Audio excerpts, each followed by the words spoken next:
So we completed this chapter yesterday. If you have any problem, you can ask me in any topic.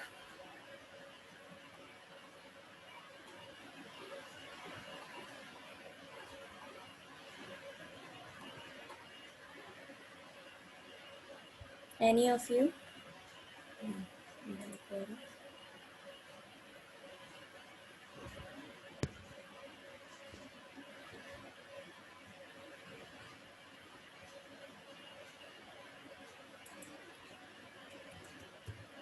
Okay, so you don't have any problem. Then I'll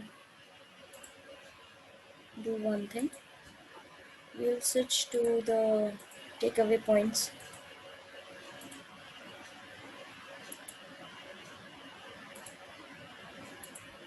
अब आपको कोई problem नहीं है तो फिर takeaway points discuss करते हैं. Okay.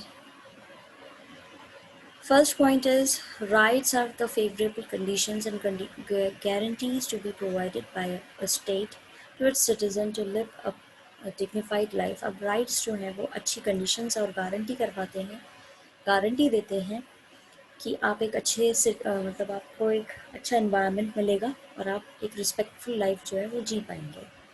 These rights can be categorized as social rights, political rights, and fundamental rights to procure equality, liberty, and social justice into society. अब ये rights जो हैं categorize किए गए हैं social rights के अंदर, political rights के अंदर, fundamental rights के अंदर, जो ensure कराते हैं कि आपको equality मिले, liberty मिले और social justice भी मिले आपके समाज में यानी आपकी society में. Then, fundamental rights are specially protected to ensure that they are not violated even by the government because these are protected by the constitution of the country. Fundamental rights जो हैं वो specially ये आपको ensure कराते हैं कि आपके rights को कोई भी violate नहीं करेगा और not even by the government, not even government भी आपके fundamental rights जो है वो violate नहीं करेगी क्योंकि ये rights जो हैं ये आपको constitution ने दिए हैं आपकी country के संविधान में. Then there are 6 fundamental rights, ठीक है, जो इंडियन कॉन्स्टिट्यूशन ने सिटीजन्स को दिए हैं. And these are rights to equality, right to freedom of religion, right against exploitation, cultural and educational right to constitutional remedies. ये main 6 categories हैं. Then fundamental rights, except the right to life and personal liberty, may be suspended only during the emergencies like foreign attacks or internal disturbances. अब जैसे कि हम जानते थे right to life और personal liberty के अंदर आपको पर्सनल की प्राइवेसी जो है वो मेंटेन रहेगी. ये तभी वॉयलेट होता है या सस्पेंड कर दिया जाता है ये राइट जब आपकी कंट्री पे किसी ने फॉरेन अटैक हुआ हो, कोई फॉरेन अटैक हुआ हो या कोई इंटरनल डिस्टर्बेंस चल रहा हो. ठीक है. Then, South African Constitution grants more extensive range of rights to its citizens, including even right to dignity, privacy, fair labor practices, healthy environment, adequate housing, information, etc. यहाँ पे साउथ अफ्रीकन कॉन्स्टिट्यूशन के एक बारे में भी दिया हुआ है कि वो क्या राइट्स देते हैं अपनी कंट्री में, जिसमें आता है right to dignity, privacy, fair labour practices यानी कि no discrimination on the basis of colour, healthy environment, adequate housing and information etcetera. Indian constitution जो है उसके अंदर है directive principles of state policy जो स्टैब्लिश करते हैं एक welfare state along with the fundamental rights, यानी कि वो काम करते हैं along with the fundamental rights to establish a welfare state, एक अच्छा एनवायरनमेंट प्रोवाइड कराने के लिए. Then judiciary has the power to enforce the fundamental rights, but the directive principles of state are not enforceable by law. ये हमने पढ़ा था कि जुडिशरी के पास में पावर होती है, ठीक है, कि वो फंडामेंटल राइट्स को तो एनफोर्स करवा सकता है जुडिशरी लॉफुली, लेकिन डायरेक्टिव प्रिंसिपल्स को वो लॉफुली एनफोर्स नहीं करवा सकते हैं. Then, by this 42nd Amendment in 1976, the fundamental duties have also been inserted, which are 10 in numbers, to defend our country, promote harmony and protect the environment. अब 42nd amendment जो हुआ था 1976 के अंदर, इसके अंदर फंडामेंटल ड्यूटीज़ जो हैं वो भी इंसर्ट की गई.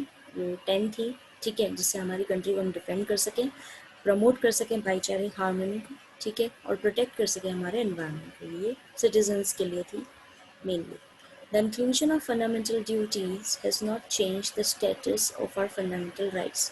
अभी जो फंडामेंटल ड्यूटीज़ आई हैं उससे फंडामेंटल राइट्स का स्टेटस में कोई भी चेंज नहीं आया है, ठीक है। Any problem in this topic? अभी तक आपको कोई प्रॉब्लम आई हो, कुछ समझ में ना आया हो तो आप पूछ सकते हैं।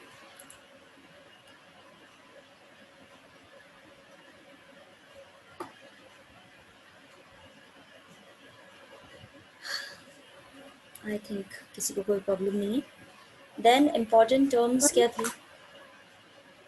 Yes, On the last point. The inclusion. अच्छा, फंडामेंटल ड्यूटीज़ जब इंक्लूड की गई तो फंडामेंटल राइट्स का ऐसा नहीं था कि उनके स्टेटस में या उनके काम करने की चीज़ों में जो है वो कोई प्रॉब्लम क्रिएट हुई है। हमारे पास तीन चीज़ें हैं। हमारे पास है डायरेक्टिव प्रिंसिपल्स जो सोसाइटी के वेलफेयर के लिए, फंडामेंटल राइट्स जो एक प्रॉपर इंडिविजुअल सिटीजन्स के लिए होते हैं, ठीक है, इंडिविजुअल सिटीजन के लिए होते हैं। देन वी है फंडामेंटल ड्यूटीज़ जो हम सबको लेकर के करने होते हैं, जो नंबर जो है वो फंडामेंटल ड्यूटीज़ 10 तरह की होती हैं, जिसमें हमें क्या प्रमोट करना है? हार्मनी, यानी हमारे देश में भाईचारा प्रमोट करना है, हमारी कंट्री को डिफेंड करना है, यानी हमारी कंट्री को सपोर्ट करना है अच्छे से, और एनवायरनमेंट को भी प्रोटेक्ट करना है। तो ये सिटीजन्स की क्या हो गई? Fundamental duties. और कुछ?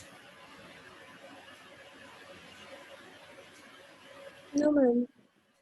ओके, देन हमारे पास इंपॉर्टेंट टर्म्स हैं, जैसे राइट्स क्या होते हैं? These are the guarantees to citizens to live up a social life in a dignified manner. ये गारंटी करते हैं, देते हैं कि कोई भी सिटीज़न जो है वो अपनी सामाजिक लाइफ प्रॉपरली रिस्पेक्टफुल तरीके से जिए। ड्यूटीज़ क्या होती हैं? अ परफॉर्मेंस टुवर्ड्स अदर्स और सोसाइटी टू एंजॉय राइट्स। ये ड्यूटी एक परफॉर्मेंस होती है जो होती है क्या? दूसरों के प्रति या सोसाइटी के प्रति, जिससे अपने राइट्स सब इंजॉय कर सकें। अगर आपका आचरण या अगर आपका तरीका जो है, बिहेवियर जो है वो सही होगा तो ऑब्वियसली बात है आपको राइट्स भी इंजॉय करने को मिलेंगे। वही यहाँ पे मेंशन किया गया था अपने लास्ट पॉइंट में। कॉन्स्टिट्यूशनल रेमेडीज़ क्या हैं? Protection arrangements to citizens by the constitution against any exploitation. अब ये क्या है? प्रोटेक्टिव अरेंजमेंट है सिटीजन्स के लिए जो bye the constitution against any exploitation. अगर कोई भी उनके राइट्स को वॉयलेट कर रहा है, एक्सप्लॉयट कर रहा है, तो कॉन्स्टिट्यूशनल रेमेडीज़ के तौर पर आपको अरेंजमेंट्स मिलेंगे जो खुद देता है constitution. Then we have exploitation, the act of doing injustice with others in any manner. Exploitation का मतलब होता है कि हम किसी के साथ में अन्याय कर रहे हैं किसी भी तरीके से। Then we have beggar, forced labor without payment. एक फोर्स यानी ज़बरदस्ती आप किसी से काम निकलवा रहे हैं और उसको पे भी नहीं कर रहे हैं। बेगर और बेगर ये डिफरेंट टर्म है। बेगर जो होता है वो बिल्कुल एक पुअर मैन होता है जो बिल्कुल यू नो भीख मांगने वाले को कहते हैं, और ये है बैगर जिसका मतलब है कि आप किसी से काम निकलवा रहे हैं और उसको पेमेंट नहीं दे रहे हैं। फिर है minorities. These are the groups having common language or religion and in a particular part of country or in a country as a whole, these are outnumbered by some other social sections. ये वो sections होते हैं जो जो common language होती है जिनकी, या कॉमन रिलीजन होता है, ये किसी पर्टिकुलर हिस्से में मिलते हैं कंट्री के, या कई बार ये पूरी कंट्री के अंदर होते हैं, जिनको कुछ सोशल सेक्शंस जो हैं बॉयकॉट कर देते हैं या आउट नंबर यानी बिल्कुल अलग कर देते हैं, ठीक है। Then marginalised communities left ignored like Dalits, OBCs, weaker sections etcetera. वो कम्युनिटीज़ जिनको बिल्कुल इग्नोर कर दिया गया था पहले के ज़माने में, जैसे कि दलित्स, ओबीसीज और वीकर सेक्शंस जो होते हैं वो। So these are some of your take away notes, ठीक है। ये अपलोड जो है हो जाएंगे, this will be uploaded by the end of the class.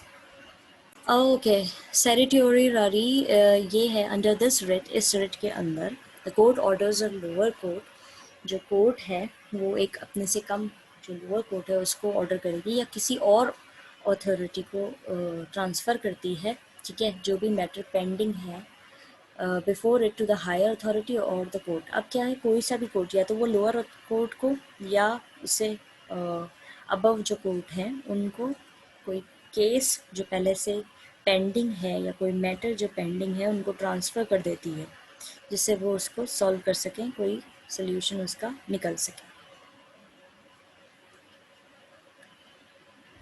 Apart from the judiciary, many other mechanisms have been created in the later years for the protection of rights. Judiciary से अलग भी कई सारे mechanism जो हैं, यानी सही कई सारी चीज़ें क्रिएट की गई हैं जिससे प्रोटेक्शन हो सके हमारे राइट्स का।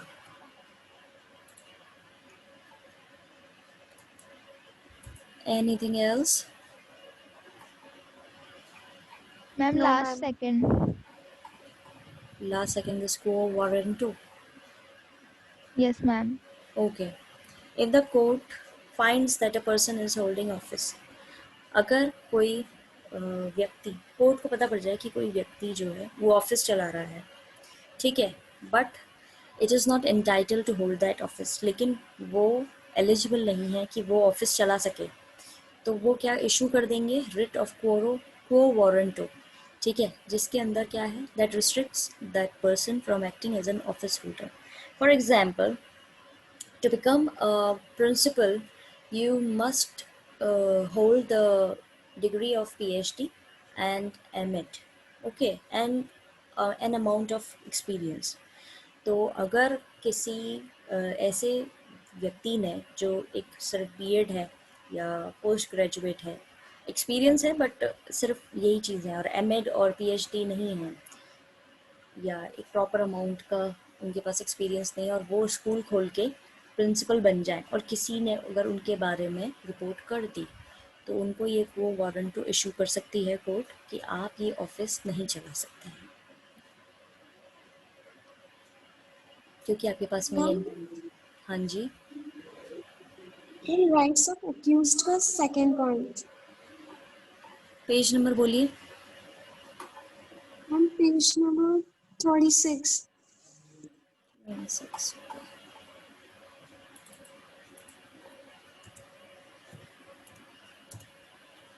ओहो, यहाँ तो है ही नहीं।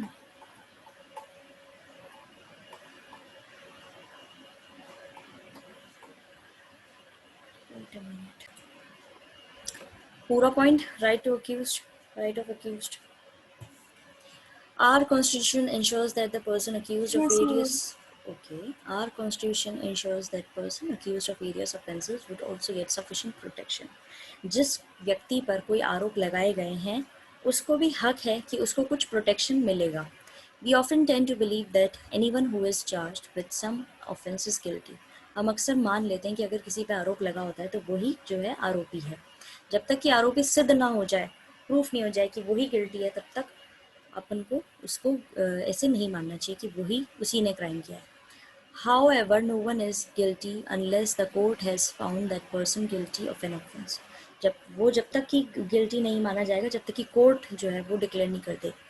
It is also necessary that a person accused of any crime should get adequate opportunity to defend herself or himself. ये बहुत ज़रूरी है कि एक व्यक्ति जिस पे आरोप लगाया गया है कि उसने कोई क्राइम किया है, उसको भी मौका मिलना चाहिए अपने पक्ष में कुछ बोलने का, अपने आप को डिफेंड करने का। To ensure a fair trial in courts, the Constitution has provided 3 rights. एक प्रॉपर ट्रायल्स हो सकें कोर्ट के अंदर, प्रॉपर हियरिंग हो सके, उसके लिए कॉन्स्टिट्यूशन ने 3 राइट्स प्रोवाइड कराए हैं। No person would be punished for the same offence more than once. कोई भी व्यक्ति को एक ही पनिशमेंट, अगर एक ही उसने क्राइम किया है तो उसको दोबारा पनिशमेंट नहीं दिया जाएगा। फॉर एग्जांपल, यहाँ कहने का मतलब ये है कि अगर किसी व्यक्ति ने 2019 के अंदर कोई क्राइम किया है, ठीक है, जिसका उसको पहले ही पनिशमेंट मिल चुका है, तो ऐसा नहीं कि नया साल लग गया, 2020 आ गया तो उसको वापस से उसी क्राइम के लिए, और वो भी तब जब उसने पनिशमेंट बेयर कर लिया है, उसने पनिशमेंट पूरा कर लिया है पूरा अपना, उसके बाद उसको दोबारा से उठा करके आप पनिश कर दो, ये नहीं हो सकता। No law shall declare any action as an illegal from a back date and, और कोई भी लॉ जो है पुराने एक्शन को लेकर के आप उसको डिक्लेयर नहीं कर सकते कि ये जो है इलीगल है। आप एज इन कि अगर आपने कोई काम किया है, ठीक है, और उस समय वो लॉ था ही नहीं, जैसे कि हमारे कॉन्स्टिट्यूशन में अमेंडमेंट्स होते रहे हैं, तो पुराना आपने कोई चीज़ हुई और आज के समय में वो चीज़ इलीगल मानी जा रही है, तो आप उठा करके उसको ये नहीं बोल सकते हो कि आपने तो ये इलीगल काम किया है, जबकि उस समय जो कानून था उस समय वो चीज़ इलीगल रही नहीं है, ठीक है। Then third person is no person shall be asked to give evidence against himself और हरसेल्फ। किसी भी व्यक्ति से जिस पे आरोप लगा है या वो अक्यूज्ड है, तो उससे आप ये नहीं बोल सकते कि अपने ही खिलाफ जो है आप सबूत लेके आओ कि हाँ आप ही आरोपी हो। ये हैं कुछ पॉइंट्स। और कोई प्रॉब्लम इसमें अब क्लियर हुआ आपको? No, ma'am. Okay, then we'll discuss about that South African constitution.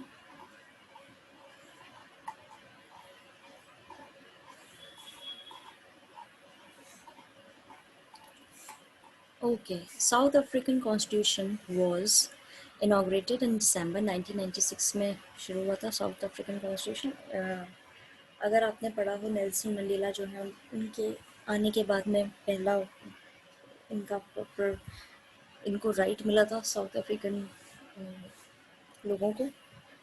It's creation and प्रोमulgation means कानून के लागू होने की घोषणा होना, ठीक है, took place at a time when South Africa still faced the threat of civil war after the dissolution of apartheid government. apartheid government क्या थी? apartheid government के अंदर जो वाइट पीपल थे उन्हीं को सारे ऑफिशियल्स उस पर डाला जाता था, और जो ब्लैक पीपल हुआ करते थे उनको कोई प्रॉपर उनको कोई राइट्स नहीं थे, ठीक है। तो 1996 के अंदर जब कानून बना, वापस से कॉन्स्टिट्यूशन फ्रेम हुआ, फ्री हुआ इस अपर्थेड से, ठीक है, अपर्थेड गवर्नमेंट से फ्री हुआ, तो उस समय क्या हुआ था वहाँ पे, वो क्या फेस कर रहे थे वहाँ के लोग? सिविल वॉर होने की वहाँ पे खतरा था कि वहाँ पे ये अपर्थेड गवर्नमेंट हटी थी, तो जो वाइट पीपल थे, जो बहुत ही कुछ लोग तो समझदार होते हैं, कुछ लोग जो है समझदार नहीं होते उनमें, तो वो कोशिश कर रहे थे, सिविल वॉर का खतरा था उस समय। The South African Constitution says that its Bill of Rights is a cornerstone of democracy in South Africa.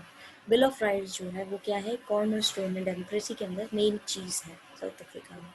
It forbids discrimination on the grounds of race, gender, pregnancy, marital status, ethnic or social origin, color, age, disability, religion, conscience, belief, culture and language and birth। अब क्या हो रहा था?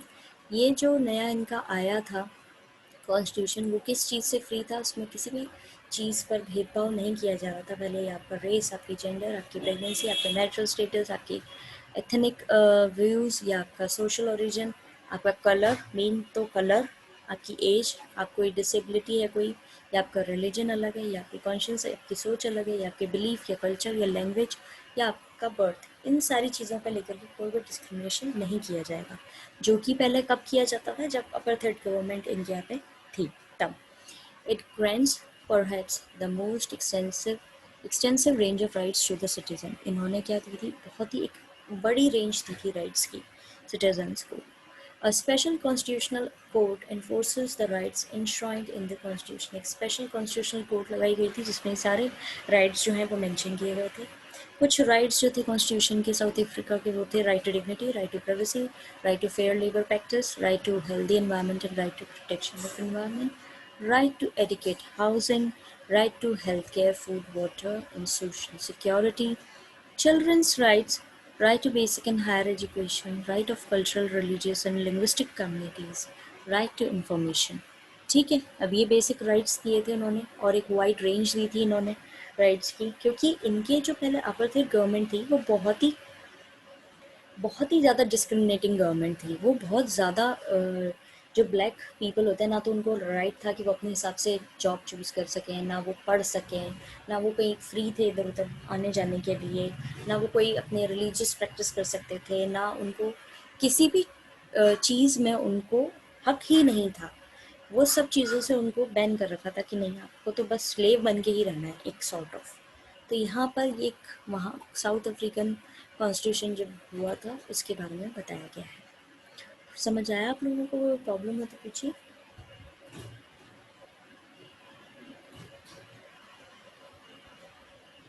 No, ma'am.